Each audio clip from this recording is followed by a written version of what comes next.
서로 인사 한번 나누시죠. 예, 최고의 피서지는 교회입니다. 예, 그렇지 않습니까?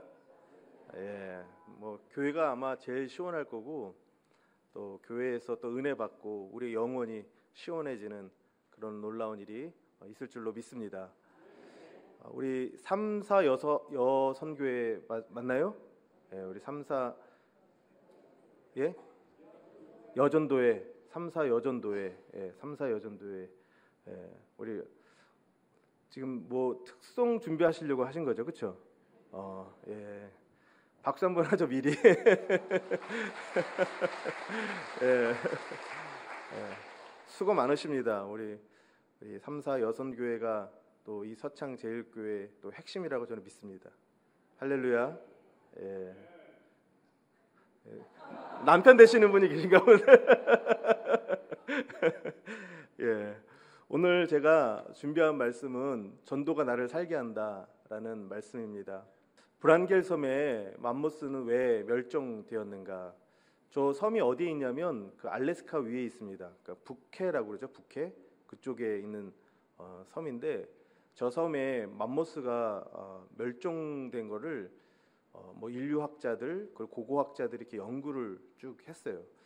근데 고립되어 있기 때문에 먹을 게 없어서 멸종이 됐나 아니면은 뭐 맹수들이 있어서 멸종이 됐나 뭐 이렇게 추측을 했는데 저기는 뭐 맹수도 없고 그리고 먹을 것이 없을 만큼 뭐 황무한 그런 섬도 아니라는 거죠.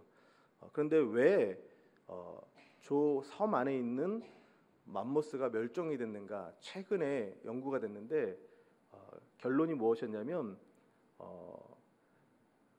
같은 종들끼리 계속 교배를 하다 보니까 이 멸종이 됐다. 그렇게 결론을 낸 겁니다. 그러니까 DNA의 다양성이 없다 보니까 자꾸만 뭐라 그러죠? 그 조금 이상이 있는 돌연변이가 자꾸 생겨나는 거예요. 돌연변이가 생겨나면서 후세대에 그 씨를 계속 물려줄 수가 없는 거죠. 그래서 멸종이 됐다라는 결과를 최근에 냈습니다. 제가 저걸 보면서 살아있는 모든 생물체는 마찬가지인 것 같습니다. DNA의 다양성이 있어야지만 계속 종족이 보존이 되는 겁니다. 근데 영적으로도 마찬가지예요. 영적으로도 우리끼리 좋다. 그래서 우리끼리만 계속 있으면 영적으로 성장할 수가 없습니다. 이 안에 생명력이 일어날 수가 없습니다. 그래서 다양한 사람들이 계속 유입이 돼야 됩니다. 교회는 다양한 사람들이 유입이 되고 다시 말하면 전도가 돼야 되는 거죠. 전도가 되고 나하고 다른 사람들이 좀 교회에 있어야 됩니다. 다 나하고 똑같은 사람 만들려고 하면 그 교회는 건강할 수가 없다라는 거예요. 그래서 교회는 반드시 전도해야 됩니다. 전도해서 새로운 생명이 계속 들어오고 그래서 교회가 건강해지고 점점 더 성장할 수 있는 겁니다. 그런데 전도를 하려면 중요한 거 오늘 세 가지 제가 말씀드리려고 합니다. 첫 번째가 복음을 점검해 봐야 됩니다. 우리 교회에서 믿는 복음이 뭐냐? 그 첫 번째 그걸 점검해야 되고 두 번째로는 우리 교회가 어떤 교회냐? 그걸 점검을 해야 되고 세 번째가 우리가 살고 있는 이 세상이 어떤 세상이냐? 그걸 우리가 점검을 해야 되는 거죠. 복음은 우리가 복음을 도구로 생각할 것이냐 아니면 본질로 생각할 것이냐 우리가 이걸 분명하게 해야 됩니다. 근데 오늘날 많은 교회들이 복음을 도구로 생각하는 거예요. 교회 성장의 도구 그리고 교회가 좀 은혜롭게 되는 것의 도구 그래서 복음의 본질을 자꾸 보지 못하고 복음을 이용하려고만 할 때가 너무 많다라는 거죠. 그래서 우리가 복음을 도구로 보지 않고 그 복음 안에 있는 십자가 복음 그게 이 교회에 있어야 돼요. 그 십자가 복음으로 그 십자가의 보혈로 이 교회가 완전히 절여져 있어야지만 전도가 됩니다. 그래서 그걸 우리가 확인해야 되는 것이고 두 번째 교회가 율법적이냐 은혜가 있느냐라는 거예요. 뭐 율법이라고 해서 구약의 제사 뭐 지내고 뭐 그런 것처럼 하지 않고 우리가 얼마나 많이 율법을 만드는지 몰라요. 교회가 오래되다 보면 율법을 많이 만듭니다. 교회 자체에 율법이 엄청 많아요. 그래서 그것 때문에 교회가 엄청 경직되는 경우가 많이 있는데, 이 교회가 율법적으로 되면 안 되고 은혜롭게 바뀌어야지만 전도할 수 있다라는 거고, 세 번째는 세상 문화 속에서 복음을 교리적으로 세상에 이야기할 것이냐, 아니면 우리 삶의 이야기로 이야기할 것이냐, 이것이 결정돼야 됩니다.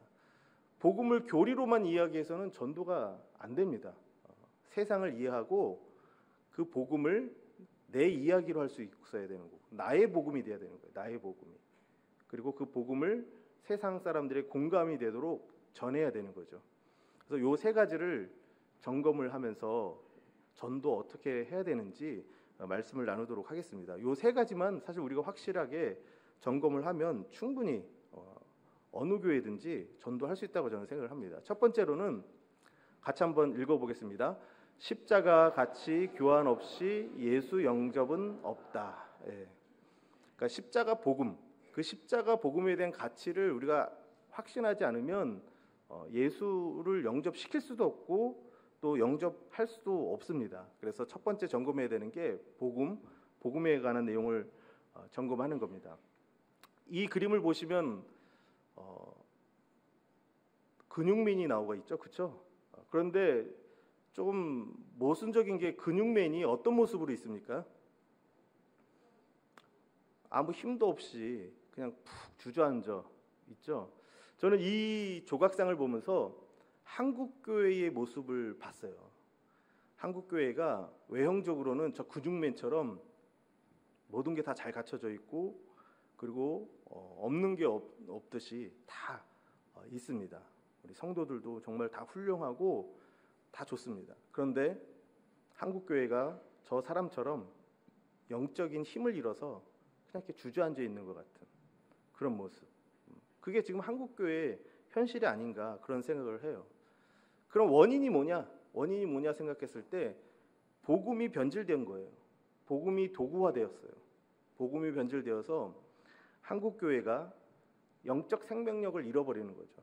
그래서 전도의 실패는 다른 데 있는 것이 아니라 복음의 본질을 잃어버렸기 때문에, 그 복음의 본질에 우리가 집중하지 못하기 때문에 그렇다는 거죠.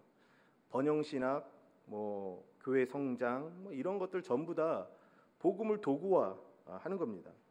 복음을 도구화하다 보니까 변질될 수밖에 없죠. 그래서 영적인 힘을 잃어버리고 더 이상 영적인 생명을 낳는 그런 교회가 점점 사라져가고 있다라는 겁니다. 이 내용을 보면 회심에 관한 내용인데, 회심도 여러 가지가 있습니다. 맨 위에 보면은 그냥 행동의 변화를 말하는 거예요. 컬처럴 컨버전. 그래서 문화적으로 그냥 변화되는 거. 예를 들면은 교회를 안 다니던 사람이 교회 나오게 됐다. 우리는 그것만으로도 너무 대단하게 생각을 하죠. 근데 그게 과연 진짜 회심이냐? 그게 정말 예수 믿는 거냐? 라고 우리가 퀘스천을 한번 가져볼 필요가 있습니다. 그리고 두 번째 단계로 들어가면 커그니티브 컨버전이라고 해서 인식론적으로 회심을 하는 거예요.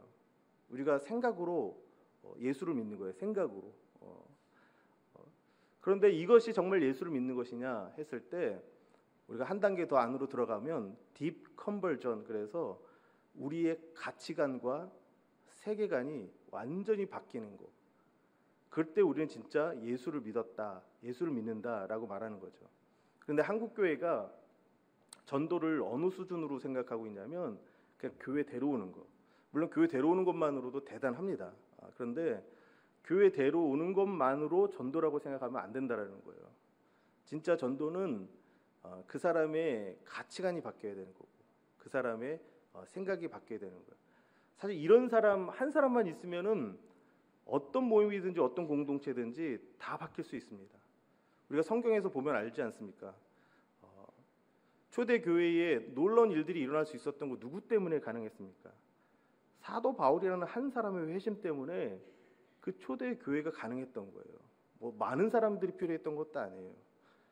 그 사도 바울 한 사람이 완전히 자기의 인생을 바꾸고 자기의 가치관과 세계관이 싹 바뀌니까 그 한 사람을 통해서 가는 곳마다 교회가 세워지고 그리고 초대교회에 엄청난 복음의 역사가 일어났다라는 거예요. 그래서 교회가 정말 관심을 가져야 될 부분, 지금까지는 뭐 교회 성장을 통해서 교회 데리고 오는 거, 뭐 그런 거 열심히 집중을 했는데 뭐 그것도 뭐 나쁘다라고 말할 수는 없죠. 그런데 거기에만 머물러서는 안 되고 정말 그 한 사람이 예수가 나의 주라고 고백을 하고 자기 인생의 모든 것을 바꿀 수 있는 그런 회심의 역사, 그게 교회 안에 일어나야 된다라는 거죠. 그게 복음의 역사입니다. 복음의 역사. 그래서 복음 전도란 이렇다. 같이 한번 읽어보겠습니다. 복음 전도란 십자가 안에서 내 삶의 이야기가 하나님의 이야기가 되는 것이다. 마이 스토리가 히 스토리가 되는 거예요. 나의 인생의 이야기가 하나님의 이야기 속에 편입이 되어지고 하나님의 것이 돼야 되는 거예요. 그 순간에 나는 없어지는 거예요. 내 안에 누구만 있어요? 그리스도만 있는 것이고 내 안에 주님만 있는 것. 이런 역사가 우리 가운데 일어나야지 교회 안에 부흥이라는 것이 일어나는 거죠. 부흥. 교회 성장해서 숫자가 맞는 게 아니라 부흥이 일어나는 거예요. 부흥이. 그런 부흥이 일어나게 되면 그 교회의 생명력을 갖게 되는 것입니다. 그래서 우리의 세계관을 하나님의 이야기로 재조정하는 것이고 예수를 믿게 되면 변화되는 게 세 가지가 있는데 첫 번째가 우리의 세계관이 재설정이 되고 두 번째가 우리의 정체성이 바뀌게 되고 그리고 세 번째가 우리의 역할이 바뀌게 됩니다. 그래서 예수 믿고 나서 내 생각이 바뀌지 않았다 그러면 다시 한번 생각해 봐야 돼요. 내가 정말 예수 믿었는지. 예수 믿고 나서 내 정체성이 바뀌지 않았다고 한다면 내가 하나님의 자녀고 하나님의 백성이다. 거룩한 성도다. 이런 정체성이 생기지 않았다고 한다면 다시 한번 생각해 봐야 되고 내가 뭐 예배자로 서 있지 못하고 내가 주를 위해서 헌신하고 수고하지 못하고 있다고 한다면 내 역할이 그렇게 바뀌고 있지 않다고 한다면 내가 정말 예수 믿고 있는지 한번 돌이켜봐야 된다는 거죠. 복음 안에서 예수 믿으면 이런 일들이 반드시 일어나야 된다라는 거죠. 이런 말이 있습니다. 우리 이거 내용도 한번 같이 한번 읽어보겠습니다.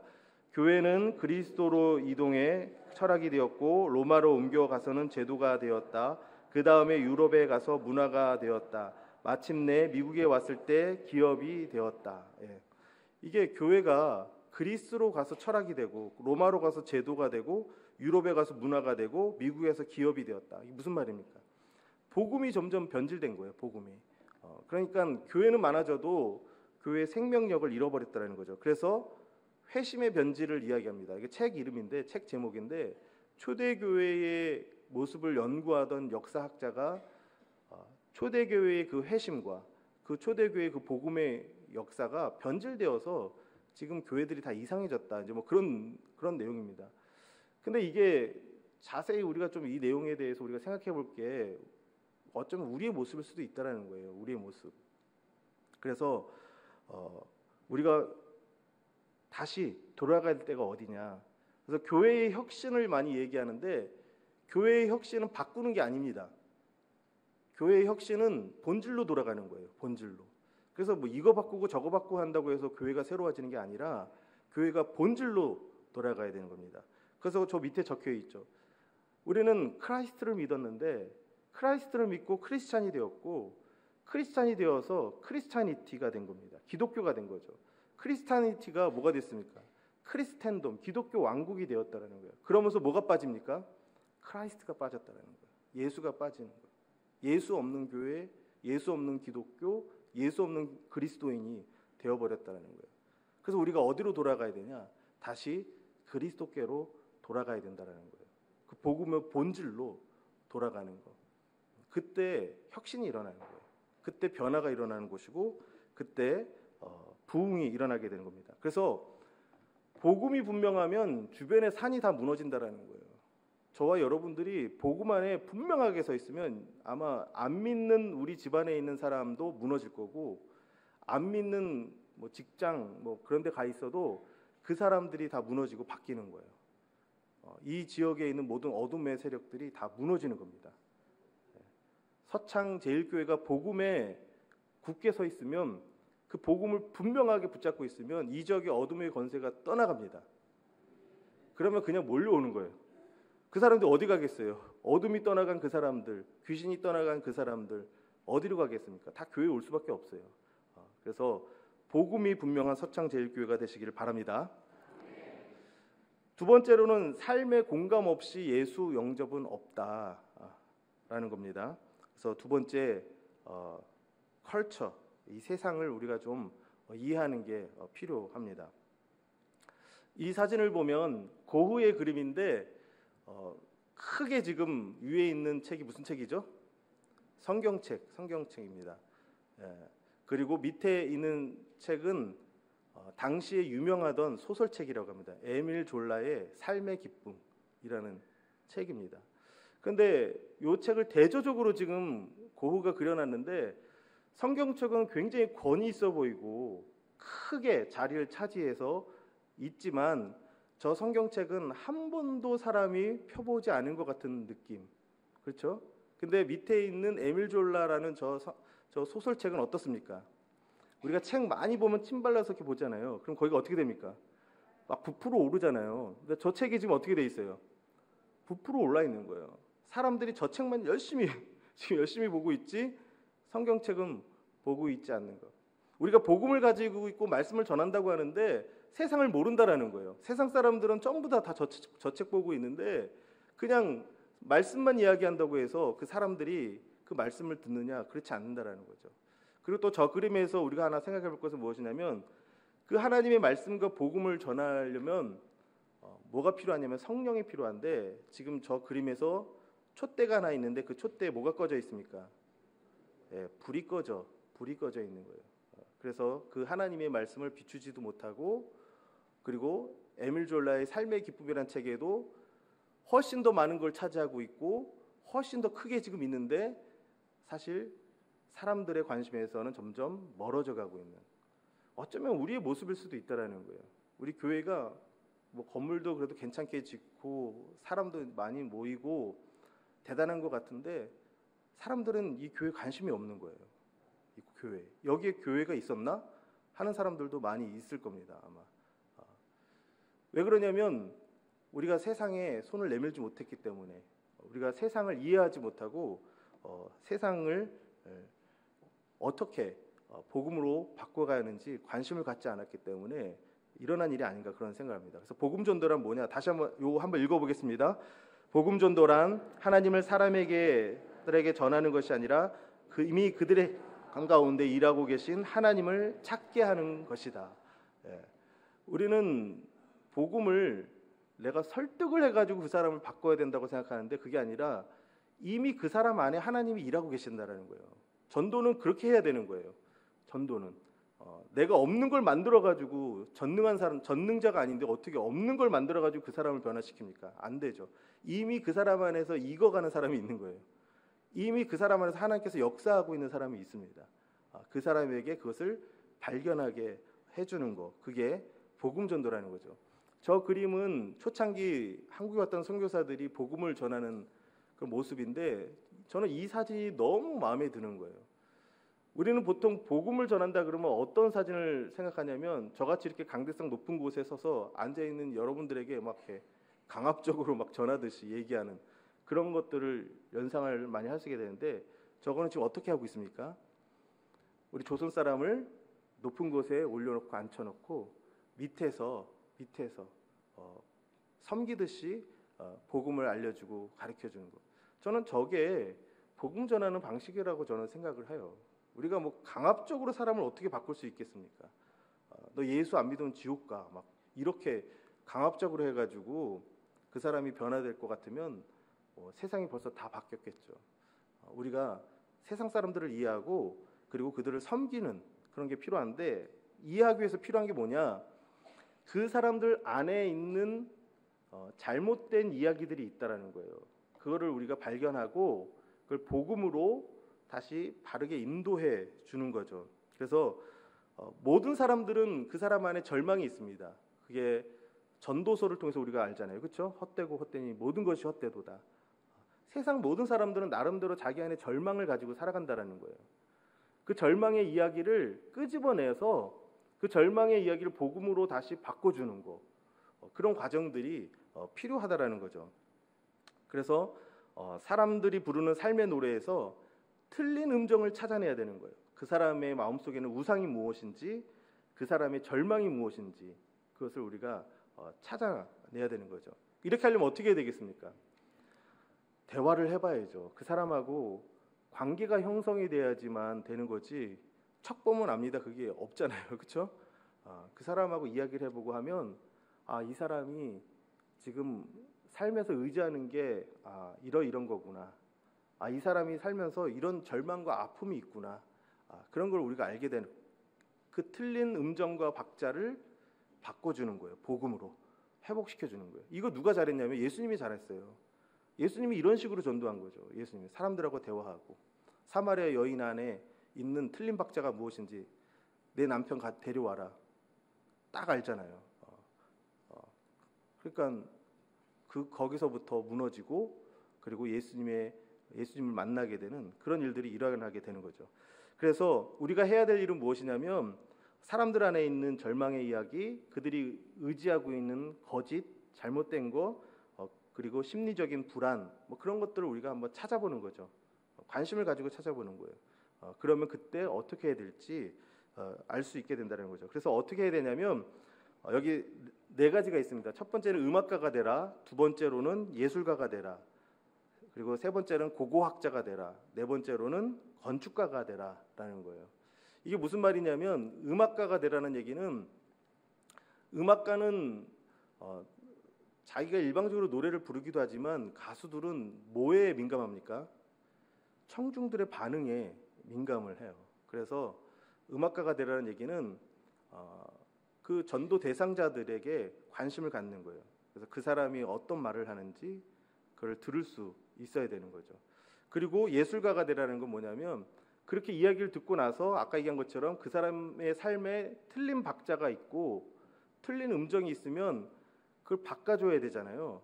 그들의 그림에서 잘못된 그림이 있는데 그 그림을 다시 그려주는, 복음으로, 말씀으로 다시 그려주는 그런 과정. 그래서 예술가가 되라, 그렇게 말하는 거고요. 고고학자가 되라는 거는 그 사람에게 잘못된 것이 무엇인지, 과거에 문제가 뭐가 있었는지 그것을 이렇게 찾아내는 거. 그러기 위해서 뭐가 필요합니까? 질문을 잘해야 됩니다. 질문을. 제대로 된 질문을 해야지만 그 사람의 이야기가 나오게 되고 그것을 알게 되는 거죠. 그리고 네 번째로는 건축가가 되라.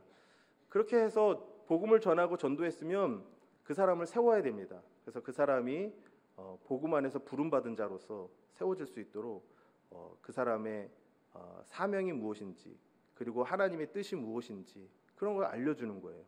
그런 걸 말해주는 거. 이런 과정을 통해서 복음이 삶의 이야기로 전달된다라는 것입니다. 그래서 이 골로새서 1장 28절 29절 말씀을 같이 한번 읽어보겠습니다. 우리가 그를 전파하여 각 사람을 권하고 모든 지혜로 각 사람을 가르침은 각 사람을 그리스도 안에서 완전한 자로 세우려 함이니, 이를 위하여 나도 내 속에서 능력으로 역사하시는 이의 역사를 따라 힘을 다하여 수고하노라. 여기서 보면 각 사람 3번 나옵니다. 그러니까 복음을 전하는데 사도 바울은 프로그램으로 한 적이 없다라는 거예요. 바울은 그냥 프로그램으로 막 이렇게 몰아붙이듯이 복음 전한 적이 없고, 어떻게 했습니까? 각 사람에게 권하고 각 사람을 가르치고 각 사람을 그리스도 안에서 완전한 자로 세웠다라는 거예요. 이게 무슨 얘기냐면, 모든 사람들은 예수 그리스도를 믿는 과정이 다 다를 수 있다라는 거예요. 다 똑같지 않다라는 거예요. 그 사람의 삶의 배경, 그 사람의 성격, 성향, 또 그 사람의 어떤 사회적 지위, 이런 여러 가지에 따라서 다 다양한 방식으로 예수를 믿는다라는 거예요. 근데 이거를 하나의 프로그램으로, 하나의 틀로 만들어 가지고 예수 믿게 하기는 쉽지 않다라는 거죠. 그래서 바울은 그 한 사람 한 사람에 대해서 온 힘을 다 기울이고, 그리고 그 한 사람 한 사람을 가르치고 그 한 사람 한 사람을 그리스도 안에서 완전한 자로 세운 거예요. 이게 되게 천천히 가는 것 같은데, 사실 이렇게 할 때 나중에 폭발력이 일어나는 겁니다. 폭발력이. 이게 성경의 원리이고, 그래서 우리가 전도할 때 세상을 알아야 되고 그 세상 속에 살아가는 그 사람이 어떤 사람인지를 이해하고 공감하는 거. 그래서 그들이 세상 가운데 어떤 틀린 음정과 박절을 가지고 살아가는지 우리가 그걸 이해하는 게 그 과정이 필요하다라는 것이죠. 그럴 때 내 속에서 능력으로 역사하시는 이가 누굽니까? 성령이죠. 성령의 역사로 복음이 증거되는 그런 일들이 일어나게 되는 겁니다. 그래서 두 가지 전도 방식이 있는데 복음을 선포하는 방식이 있고 그리고 그 사람과 대화하고 교제하는 가운데 삶의 이야기로 복음을 전하는 방식이 있는데 예수님은 어떤 방식을 택하셨냐면 선포하는 방식도 하셨지만 예수님의 공생의 전체를 보면 대부분이 다 어떻게 하셨습니까? 그 사람들을 만나고 대화하고 식사하고 그러면서 그 사람 가운데 있는 문제가 무엇인지를 꿰뚫어 보셨어요. 어떤 질병을 가지고 있는지 아니면 그 인생에 무슨 문제가 있는지 꿰뚫어 보시고 그것을 치유하고 회복하면서 복음을 전하셨습니다. 우리도 그렇게 한번 복음을 한번 전해보면 사람들이 그 복음에 다가오게 된다라는 거죠. 그래서 복음의 최고의 전략은 무엇이냐? 사랑입니다. 사랑이 없으면 관심이 없으니까 사랑이 있을 때 그 한 사람 한 사람에게 관심을 가질 수가 있습니다. 그래서 사랑으로 복음을 전하는 겁니다. 우리 서창제일교회가 사랑의 마음을 가져서 이 지역에 있는 사람들을 이해하고 공감하고 알고 그리고 삶의 이야기로 복음을 전할 때 복음의 역사가 나타나게 될 줄 믿습니다. 세 번째로는 같이 한번 읽어보겠습니다. 교회 좋아요 없이 예수 영접은 없다. 예. 지금까지 다 좋았어요. 지금까지 다 해서 전도했어요. 근데 교회 데리고 왔어요. 그렇게 해서. 근데 교회 와서 시험에 드는 거예요. 그러면은 교회 남습니까? 안 남습니까? 안 남는 거예요. 안 남는 거예요. 예. 그래서 전도를 잘하려면 교회의 체질을 바꿔야 됩니다. 교회의 체질을 안 바꾸면 아무리 전도해도 오히려 더 시험에 들어서 그냥 아예 더 예수님과 멀어지는 그런 일들이 일어나게 됩니다. 이것도 고흐의 그림인데 이 그림을 보면 교회당이 있습니다. 그렇죠? 교회당이 있고 교회당과 이 바깥에 있는 사람 사이에 뭐가 있습니까? 담 같은 게 있어요. 벽이 있어요. 그리고 그 담 안에 또 사람들이 있어요. 그 사람들은 누구겠어요? 교회 다니는 사람들이에요. 교회 다니는 사람. 그런데 그 교회 다니는 사람들과 밖에 있는 세상 사람 사이에는 뭐가? 벽이 너무 잘 쳐져 있는 거예요. 들어갈 수가 없는 거예요. 그리고 교회당 안에 있는 사람도 이 사람들한테 관심이 전혀 없어요. 교회가 이렇게 폐쇄적이고 교회가 열려 있지 않고 그렇다고 한다면 거기에 안 믿는 사람 한 사람 들어오면 그 사람이 교회에 적응을 잘 할까요? 적응하기 쉽지 않습니다. 그거를 한번 경험해 보시려면 여기 있는 분이 한 분이 이 지역의 다른 교회 한번 가보세요. 거기 교회 적응하기가 쉬운지 쉽지 않습니다. 아무도 모르는 사람이 전부 다고 나 혼자 그 교회에 왔는데 아무도 나에게 관심을 가져주지 않고 아무도 내가 왔다 갔는지도 신경도 안 쓰고 그러면 거기에서 신앙생활하고 거기서 예수 믿고 거기서 뿌리 내리기가 거의 불가능합니다. 그래서 교회가 체질이 바뀌어야 된다는 거예요. 그래서 교회가 이런 교회가 있습니다. 경계가 뚜렷한 교회가 있습니다. 그래서 교회 안에 예수 믿는 사람들이 있고 교회 밖에 예수 믿지 않는 사람들이 있는데 경계를 저렇게 뚜렷하게 만들어 놓은 거예요. 저 경계선 안에 들어와야지만 예수 믿는 거고 저 경계선 밖에 있으면 예수 믿지 않는 거야. 이렇게 경계가 뚜렷한 교회가 있어요. 이런 교회는 어떤 일이 일어나게 되냐면요. 죄송합니다. 영어로 돼 있어서 죄송한데 틀렸느냐 맞느냐 옳으냐 그르냐 항상 그것만 따진다라는 거예요. 그래서 예수를 믿지 않은 사람은 틀렸어. 그렇게 판단하고 그렇게 생각할 수 있다라는 거죠. 우리 교회에 와서 우리 교회인처럼 행동하지 않으면 틀렸어. 이렇게 생각할 수 있다라는 거예요. 그러면 틀렸다고 생각하는데 그 사람이 교회 올까요? 교회 남을까요? 그 사람 교회 안 올 사람이 아마 대부분이라는 거예요. 우리와 그들로 나눠버립니다. 우리와 그들로 나눠버리는 거예요. 그리고 이런 교회의 특징은 무엇이냐면 사다리 구조의 계급 구조처럼 이렇게 만들어져 있다라는 거죠. 계급 구조처럼. 그래서 강력한 어떤 리더십을 가지고 있는 사람이 전체를 통제하고 있는 그런 형식을 가지고 있다라는 거예요. 뭐 예전에는 이렇게 교회가 구조가 돼 있을 때 뭐 문제가 되지 않았을 텐데, 만약에 우리 교회가 다음 세대까지 교회를 물려주려고 한다고 한다면 다음 세대가 전도돼야 되잖아요. 그렇죠? 근데 만약에 교회가 이런 구조로 되어 있다고 한다면, 피라미드식 구조로 되어 있다고 한다면, 우리 다음 세대 젊은 세대들은 과연 교회에 와서 적응할 수 있을까요? 우리 다음 세대 자녀들이 어떤 환경에서 자라는지 한번 봐보세요. 학교에서도 어떻게 하는지 한번 봐보세요. 그런데 교회 와가지고는 내가 어른이니까 내 말 들어, 내가 더 신앙생활 오래 했으니까 내 말 들어. 만약에 그렇게만 계속 강조한다고 한다면 우리 다음 세대들이 교회에 오고 싶어 할까요? 아마 어른들은 올 수 있을 수 있어요. 근데 다음 세대는 우리 교회에 남지 않습니다. 다음 세대는 교회에 있으려고 하지 않을 것입니다. 제일 마지막에 있는 건 무엇이냐면, 사람의 관계를 어른과 아이의 관계로 만들어버리는 거예요. 어른과 아이의 관계로. 그래서 신앙생활을 오래 했던 사람인데도 뭐 40대 50대인데도 아직도 애 취급받는 거예요. 애 취급받는 거예요. 사회에 나가면 사장이고, 사회에 나가면은 자기가 결정할 수 있는 권한이 많은 사람인데, 교회에 오기만 하면 어른들한테 꼼짝 못해요. 자기가 결정할 수 있는 게 아무것도 없어요. 그럼 그 사람이 교회에 오고 싶을까요? 물론 이제 오랫동안 다녔으면 어쩔 수 없이 오겠지만, 새로 전도되어서 온 사람이라고 한다면 그 사람이 이 교회에 남을까요? 힘들다라는 거예요. 어렵다라는 거예요. 그래서 교회 구조와 교회 체질이 바뀌지 않으면 복음을 전하기가 어려운 일들이 많이 있다라는 거죠. 그래서 중심 구조를 가진 구조로 바꾸라는 거예요.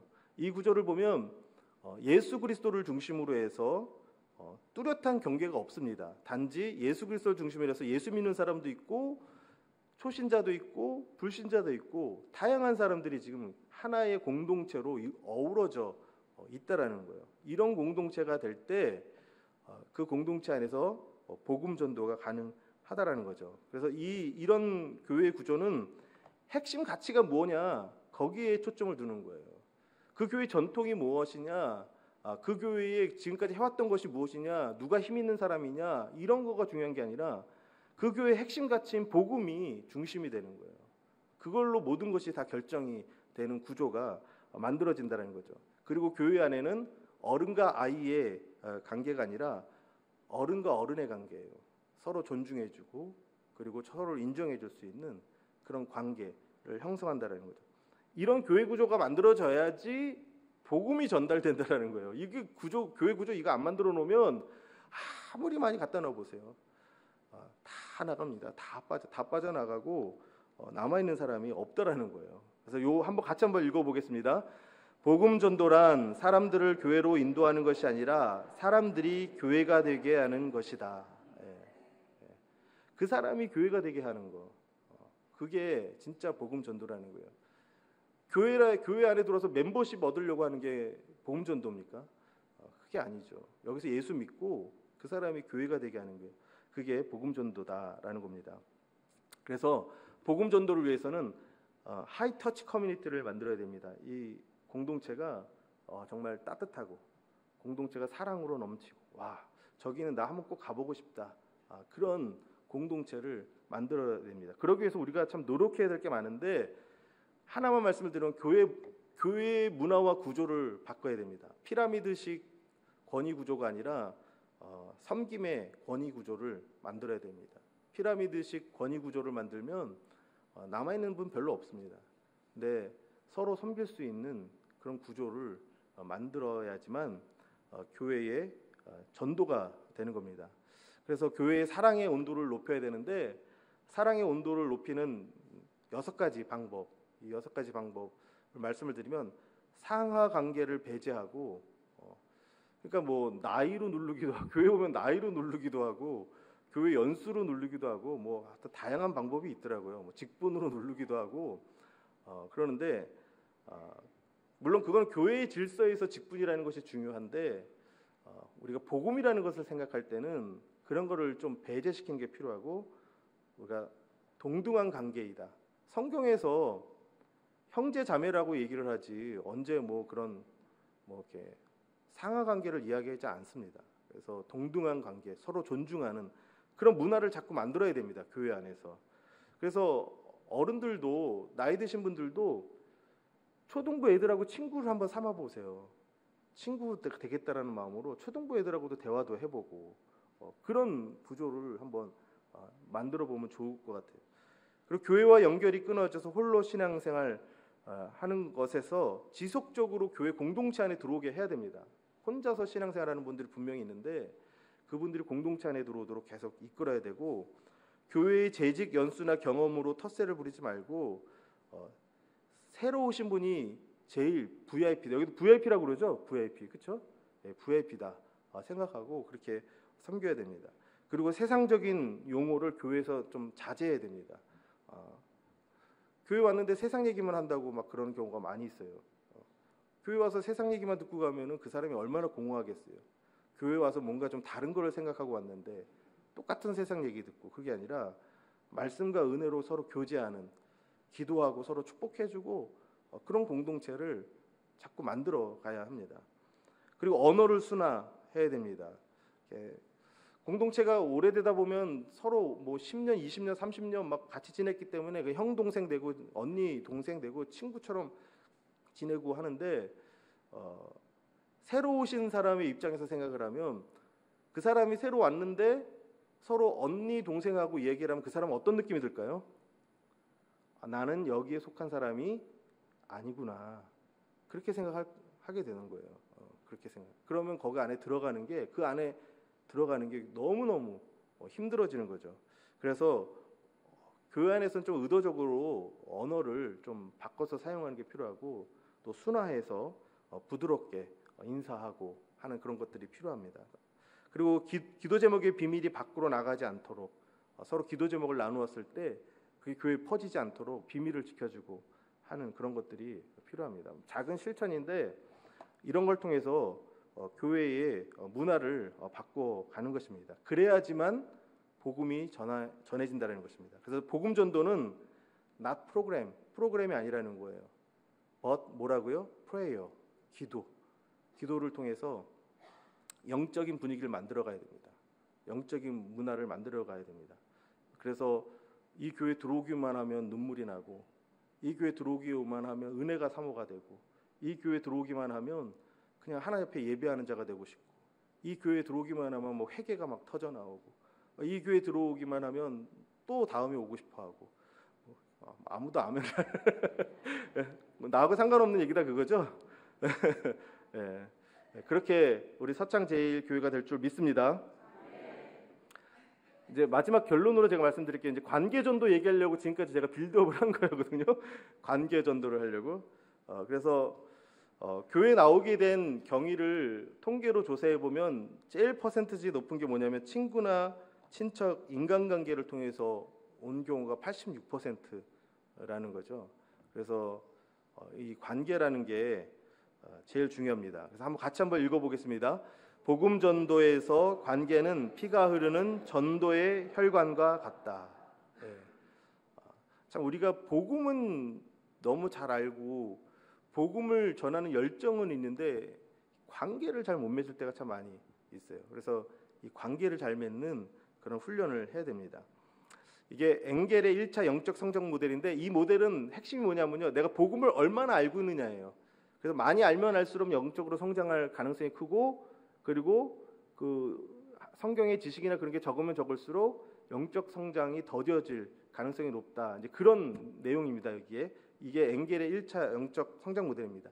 만약 이런 개념으로만 복음을 생각한다고 한다면 우린 복음 전도를 뭐라고 생각하냐면 복음을 가르치는 걸로 생각을 해요. 그 사람을 설득해야 된다고 생각을 합니다. 그런데 이거는 또 다른 학자가 또 영적 성장의 그런 표를 만든 건데 그 성경이나 말씀에 대한 지식에다가 뭘 추가한 거냐면요. 관계를 넣은 거예요. 관계를. 그래서 복음에 대해서 우호적이냐 아니면 비우호적이냐 집어넣은 거, 그걸 집어넣은 거예요. 그래서 이거를 이렇게 표로 만들면 회심이, 예수를 믿고 회심이 일어나는 지역이 어디냐? 말씀을 많이 알아가고 복음에 대해서 우호적으로 바뀌었을 때, 저기 박스 있죠? 조 안에서 회심이 일어나게 된다라는 거죠. 그래서 복음을 전할 때 복음의 내용이 뭐냐라는 걸 전달하는 것도 중요하지만, 그 사람이 복음과 교회에 대해서 우호적으로 바뀔 수 있도록 관계를 형성하는 것, 그것도 중요하다라는 것입니다. 그래서 다음 이 사진을 보면 ABCD, EFG 쫙 있습니다. 여기서 회심을 한 사람은 누굽니까? 예? D죠, D. 그러면 회심 가능성이 높은 사람은 누굽니까? C죠, 그렇죠? 예. 그리고 이제 복음을 듣고 교회에 나올 가능성이 있는 사람이 누굽니까? A죠, A, 그렇죠? A. 그리고 점점 멀어지고 있는 사람들이 누구냐면 G하고 B, 그렇죠? G하고 복음에 대해서 비우호적인 그 위치에 있는 겁니다. 그럼 여러분들이라고 한다면 누구에게 먼저 가서 복음을 전하겠습니까? 누구에게 가서 복음을 전해야 됩니까? 우리는 보통 B하고 G를 많이 생각을 해요. 예수 믿지 않고 정말 저렇게 불쌍하게 세상 가운데 살아가고 있으면 저 사람한테 빨리 복음 전해야 된다. 그렇게 생각을 합니다. 그런데 누구에게 먼저 가서 복음을 전해야 되냐면 A에게 가야 됩니다. A는 이미 뭐한 사람이에요? 준비가 돼 있는 사람이에요. 준비가 돼 있는 사람. 그 사람을 찾아내야 되는 거예요. 그래서 그 사람에게 복음을 전해서 C로 만들고 그 C를 D로 만드는 거죠. 이건 이제 우리 김종훈 목사님도 너무 잘 알 거예요. 정필도 목사님이들 하시던 말씀이거든요. 설교할 때 누구에게 초점을 맞출 거냐? 나를 괴롭히고 힘들어하는 사람에게 초점을 맞춰서 설교를 할 거냐? 아니면 내 말씀에 아멘, 아멘하고 어떻게 해서든 말씀 들으려고 하는 그 사람을 초점을 맞춰서 할 거냐 했을 때 정필도 목사님 하신 말씀이 무엇이냐면 아멘, 아멘 하는 사람, 그 사람 한 사람이라도 그 사람 보고 설교해라. 그렇게 말합니다. 그냥 뭐 내 말 안 듣고 그러려고 한 사람은 어떻게든 말씀으로 바꿔보려고 하면 그 사람은 안 듣고 그 사람은 저 사람 얘기야 이렇게 생각한다는 거예요. 그리고 열심히 하려고 하는 사람이 오히려 시험이 든다는 거죠. 그런데 A에 초점을 두고 A가 C로 가버리면 어느 순간 B와 G가 A가 어떻게 해서 저렇게 해서 바뀌었지? 하고 B와 G가 어느 위치로 가냐면요. 맞아요. A 위치에 간다라는 거예요. A 위치에.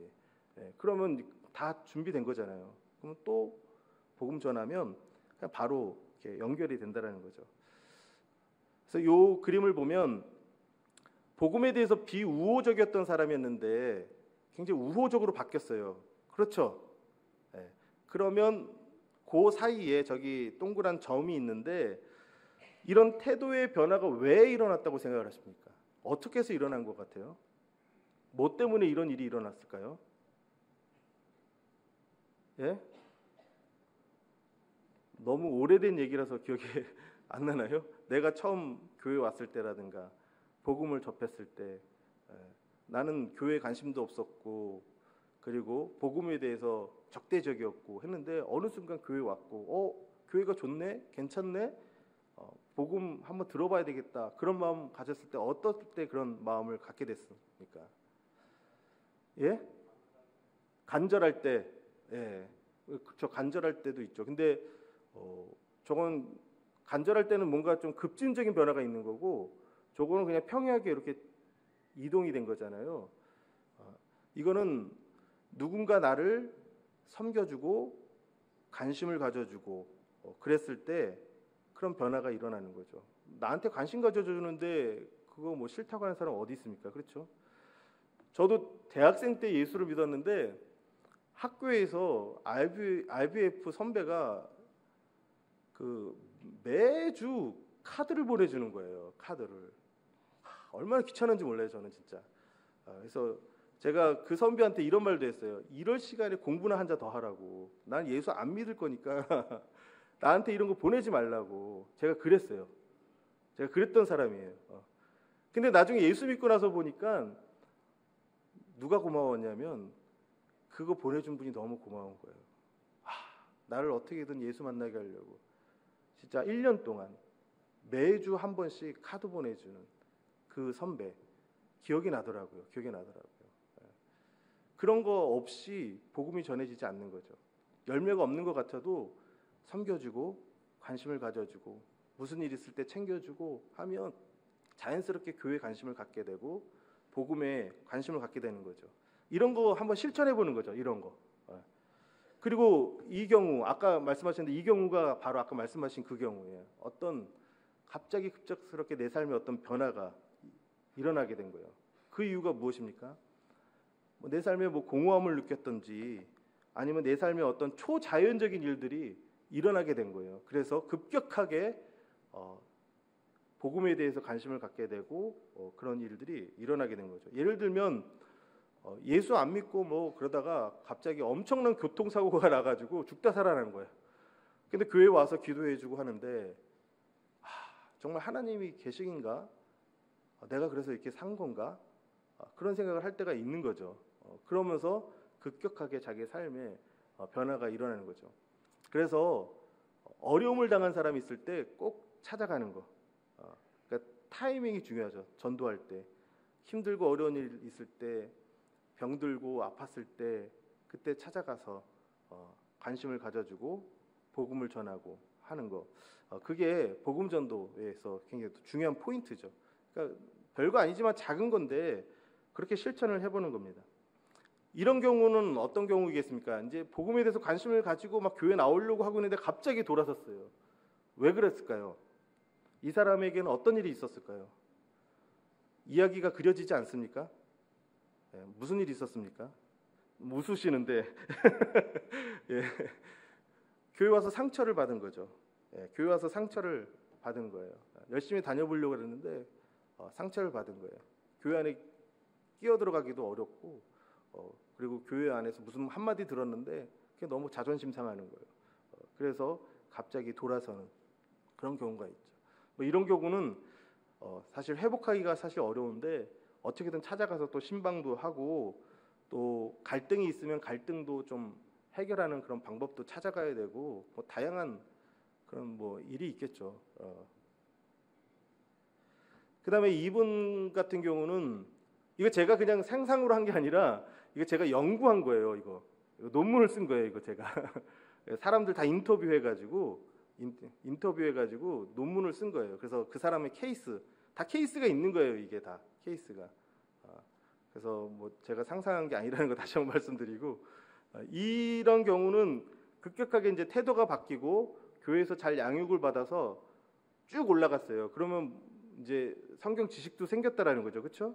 그래서 어느 정도 이제 교회에서 자리 잡고 회심도 경험하고 했는데 이 사람이 또 갑자기 돌아섰어요. 어떤 경우가 있을 수 있을까요?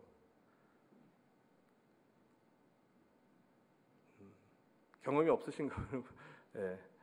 열심히 교회 나오기도 하고 했는데 갑자기 돌아섰는데 삶의 어떤 위기를 경험한 거죠. 삶의 어떤 위기를 경험해서 교회 나올 수 없는 상황이 되는 거예요. 교회 나올 수 없는 뭐 돈을 벌지 않으면 안 된다라든가 뭐 갑자기 어떤 급격한 삶의 변화가 일어나서 더 이상 교회 나올 수 없는 그런 일들을 경험하게 된 거죠. 이런 분들은 어떻게 해야 됩니까? 그런 현실적인 어려움들을 교회가 좀 도와주는 그런 방법들을 좀 찾아보고 하는 거 그런 것들도 필요하겠죠. 그리고 이런 경우는 이제 정상적으로 잘 성장하고 예수도 믿고 이렇게 쭉 하고 있습니다. 이렇게 쭉 자라가고 있습니다. 이때 교회가 이 사람한테 해줘야 될 일은 뭘 것 같아요? 뭘 하면 이 사람이 교회에 잘 정착하고 교회에서 계속 믿음이 성장할 수 있을까요? 예? 잘 안 들리는데? 네, 제가 들리는 대로 얘기해도 되나요? 네. 이 사람한테 역할을 맡겨줘야 돼요. 교회에서 역할을 맡겨줘야 돼요. 그래서 내가 이 교회에 소속됐구나라는 생각을 갖도록. 그러니까 이런 분들은 교회만 왔다 갔다 하는 걸로는 만족이 안 돼요. 이제 내가 이 교회에서 뭔가 헌신을 하든지 뭘 해야 돼요. 해야 돼요. 그러려면 이분의 은사가 무엇인지, 이분이 잘하는 게 무엇인지 그걸 관심을 가지고 그분한테 그것을 교회가 맡기는 거.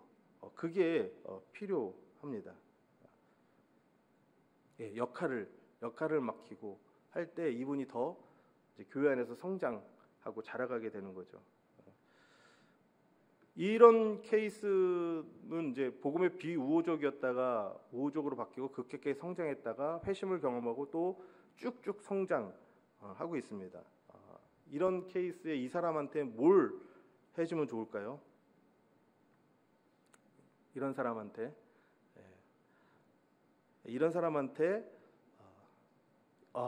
제자 훈련, 맞나요? 그렇게 얘기하셨나요? 제자 훈련, 그리고 사명감을 갖도록 하는 그런 일들이 필요합니다. 그리고 이런 경우에는 이제 상처받아서 이렇게 돌아섰죠. 그리고 또 다시 돌아서서 쭉 성장하고 자라고 있어요. 그때에 이 사람한테 해야 될 일이 뭘까요? 예? 제가 너무 질문을 많이 하나요? 답을 제가 말씀드리겠습니다. 상처를 회복시켜야 됩니다. 상처를. 한번 상처받은 게 있잖아요. 그렇죠? 그거를 회복시켜줘야 돼요. 이 상처가 회복되지 않으면 성장할 수가 없어요. 그 상처가 계속 그 사람을 붙잡고 있습니다. 그래서 아무리 말씀을 듣고 아무리 예배를 드리고 아무리 교회 열심히 나와도 성장이 안 돼요. 그래서 그 사람 안에 있는 저 상처가 치유되고 회복돼야지만 이 사람이 계속 성장하고 복음 안에서 자라갈 수 있습니다. 그래서 복음을 전한다라는 것은 바울이 이렇게 말을 합니다. 고린도전서 4장 15절 같이 한번 읽어보겠습니다. 그리스도 안에서 1만 스승이 있으되 아비는 많지 아니하니 그리스도 예수 안에서 복음으로써 내가 너희를 낳았습니다. 뭐라고 얘기를 합니까? 낳았다고 얘기를 해요. 갈라디아서 4장 19절 같이 한번 읽어보겠습니다.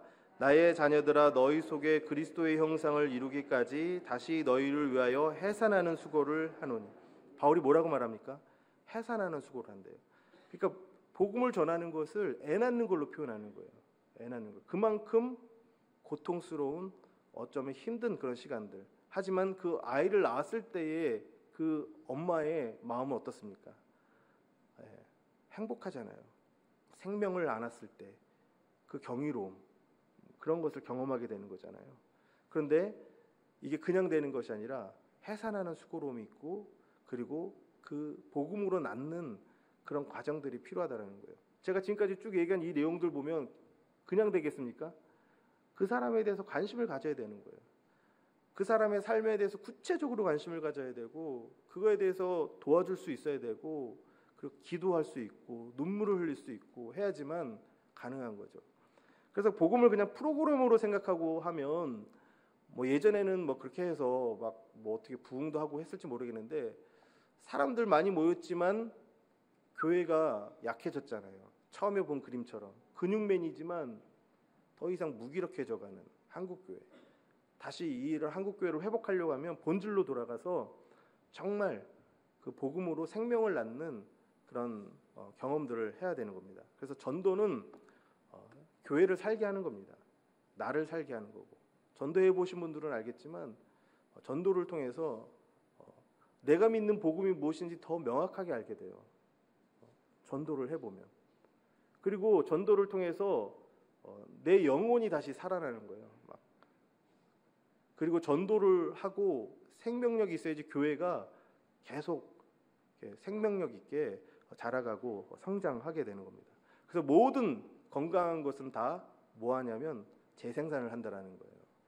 교회도 예외 없이 교회가 건강할 때 교회 안에 복음의 역사가 일어납니다. 저희 교회에서 이제 목장 소그룹에서 복음 전도를 했는데 한 목장에서 이런 계획을 세웠어요. 한 달 달력을 갖다 놓고 어떻게 언제는 뭐하고 언제는 뭐하고 언제는 VIP 1번 만나고 VIP 2번 만나고 VIP 3번 만나고 VIP 1번에 취미는 뭐고 VIP 1번에 뭐 상황은 어떤 거고 그런 거 미리 다 조사하고 파악하고 해서 그 사람들 만나는 날짜 다 정하고 그리고 한번 초대해서 1박 2일로 함께 여행 가는 거 그런 것도 계획을 세우고 그리고 나서 교회에 초대하고 복음을 전하는 이런 계획을 세워서 하는 목장이 있었습니다. 그래서 그 목장을 통해서 복음이 전달되는 그런 과정이 있었습니다. 그래서 여기는 지금 사랑방이라고 하잖아요. 그 사랑방도 막 5년, 10년씩 계속 가면은 나중에는 되게 무기력해집니다. 그 사랑방이든지 소그룹이든지 그 안에 재생산이 계속 있어야 되고 분가가 되든지 그런 일이 있어야 됩니다. 그러기 위해서는 전도해야 되는 거예요. 전도해서 어느 시점이 되면 분가해야 되는데 분가할 때 최고 정점에 올랐을 때 분가를 해야 됩니다. 그렇지 않고 막 하락하고 있을 때 분가하면 두 소그룹 다 힘들어질 수가 있어요. 그래서 정점에 있을 때 우리 목장 너무 좋다, 우리 사랑방 너무 좋다, 그래서 우리는 안 헤어질 거야, 우리끼리 계속 있을 거야 이렇게 하면 안 되고요. 좋다고 생각할 때 나눠줘야 돼요. 좋다고 생각할 때 분가를 하고 그래야지만 둘 다 살 수 있습니다. 그래서 저희 교회에도 여호수아 목장이라고 있었는데 이 여호수아 목장이 3개로 분가가 됐습니다. 3개로. 근데 3개로 분가가 됐다고 해서 다 되게 좋게 분가된 게 아니라 진짜 목자 1명 그리고 목원 1명 뭐 이렇게 너무 힘들게 분가가 됐어요. 그런데 어쨌거나 이렇게 분가가 되니까 리더가 3명이 생기는 거예요. 그냥 여호수아라는 목장 하나만 있을 때는 그냥 그 여호수아 목장 1명만 리더인데 이 여호수아 목장이 과감하게 결단을 내려서 어느 정도 훈련이 된 사람들을 다 목자로 3개를 나눠버린 거예요. 어떤 데 목원도 없어요. 어떤 데는. 그런데 그렇게 하니까 리더가 3명이 더 생기는 거예요. 리더가 더 생기는 거예요.